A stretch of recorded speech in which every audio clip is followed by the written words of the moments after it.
that shit. You with your old tired girlfriend and she come in with her fine ass. Don't you wish your girlfriend was hot like me? You gotta be like this. Before Erik Griffin played Ralph Carnegie on Showtime's I'm Dying Up Here. Why does everybody think every black comic gotta be all in your face about how black they are? Can't shit just be funny? You see, now that sounded black. Before Erik Griffin appeared on Arrested Development, Blunt Talk, Mike and Dave Need Wedding Dates, and Workaholics. Do you want me there or not? What is it? This ain't Seinfeld. I don't just pop in. Before Erik Griffin was tearing it up on stages across America, and even getting into it with a heckler or two. Call the police, she just hit me, and we got it on tape. Yes, and I'm pressing charges too.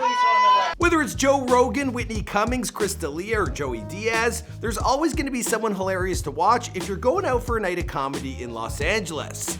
Among a slew of regulars on stage at clubs like the Laugh Factory and the Comedy Store, Erik Griffin has been making a name for himself over the past several years. Unlike most performers who have to fight tooth and nail to get to Los Angeles in search of Hollywood dreams, well, Erik was born and raised there. And his story, well, it's quite the interesting one.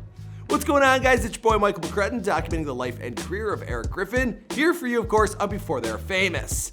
Now, we're actually going to be sitting down with Erik on our Beyond the Bio series, where we're going to be going out to Los Angeles and talking to a bunch of stars. Some of them are pretty interesting. You guys are really going to enjoy this. Now, look forward to a trailer. We'll be dropping that soon. We want to talk about more comedians here on this channel, so if you have any suggestions, sound off in the comments down below. All right, for now, let's get into Erik Griffin.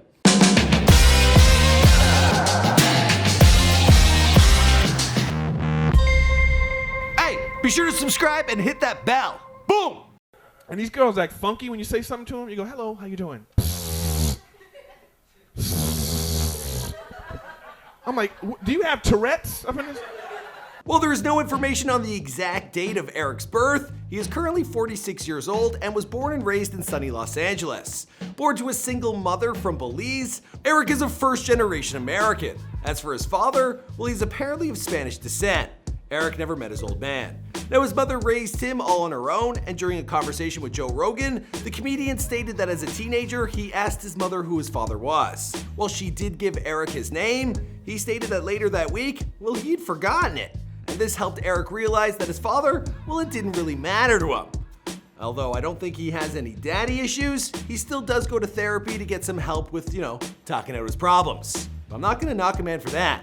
You guys know I've been using BetterHelp. Having to take care of my mom, Right. Her emotions were, and so then that had an effect on me, But I didn't learn this until I was able to go talk to a professional. Erik is a huge fan of basketball, particularly the LA Clippers, for which he holds season tickets. Now, while he didn't consider a career on stage until later years, Erik grew up a fan of stand-up as well as the movies of actors Jerry Lewis and Bob Hope.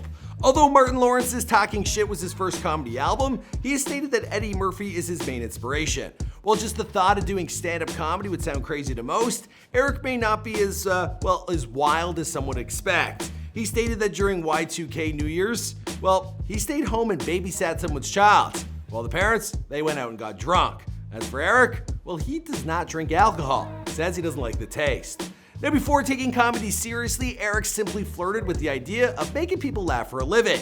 While he was 23, he took a comedy class taught by Sandy Shore, brother of comedian Pauly Shore, and the daughter of legendary Mitzi Shore, R.I.P. She's the owner of the world-famous Comedy Store.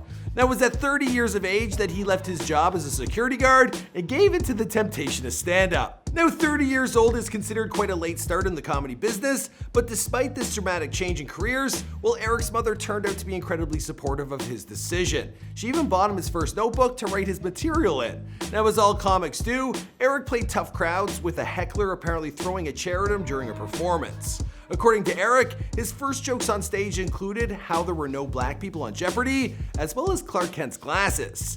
Now, Erik made his way up the comedy ranks, grinding it out in the LA comedy scene for years. His first comedy album was entitled Technical Foul Volume 1. He gained his first piece of national attention appearing on Comedy Central's Live at Gotham, as well as spots on Last Comic Standing and Comics Without Borders. I'm saying I'm multiracial, multiracial looking. And people don't know what I am. They're like, is he black? Is that Al B. Sure up there? Is that Al B. Sure? Erik would even dive into the acting world, earning a role as Montez Walker on Comedy Central's Workaholics, where he appeared in 44 episodes. It was here where he became even more recognizable. Let me know when that antivirus finished scanning. Should be like 20 minutes. The success of the show paved the way for more acting gigs. Eric has also had a guest role in 7 episodes of the Seth MacFarlane-produced series, Blunt Talk, where he had the opportunity to act alongside the legendary Patrick Stewart. Eric states that as a result, well, he has Patrick's email, messaging him after the release of Logan to tell him how much he enjoyed the flick. Now, his career in stand-up has also led him to meeting several characters, and while doing a set one night, he met Justin Bieber at an LA comedy club, and he even got a photo with him. Following this, he even went to a Bieber album release party, where the younger singer then asked Eric if he could grab him a vodka. And although he did what Justin asked, later on he felt he could have approached the situation a little differently. Now, the acting world, it soon came a knocking once again, but in an interesting and unexpected way. In 2017, while at the Comedy Store, Mr. Jim Carrey, he entered, and his mission was to find potential comics to star in a new TV show he was developing with Showtime. Now, that show, it was I'm Dying Up Here, a fictional depiction of the LA stand-up scene back in the 1970s. It was here that Eric became involved, playing the role of Ralph Carnegie, a Vietnam vet turned stand-up comedian and writer for the Sonny and Cher show.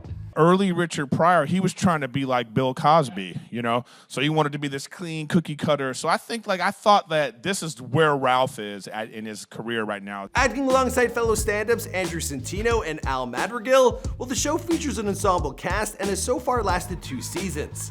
In 2018, Showtime premiered Eric's comedy special, American Warrior, and in the special, he discussed many topics, including the Me Too movement, national anthem protests, and banned words. As for the rest of the story, well, I guess we'll have to see when I sit down with Eric on Beyond the Bio.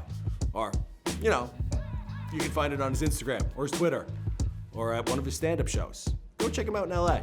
My name's Michael McCrudden. We make all sorts of celebrity bios here for you on this channel. We want to do more comedians, but you guys got to let us know who's next in the comments down below. That's where you sound off down here, and then me and my team, we go through them, and we get to work. And we work hard. So let us know who's next. See you guys in another video. Boom!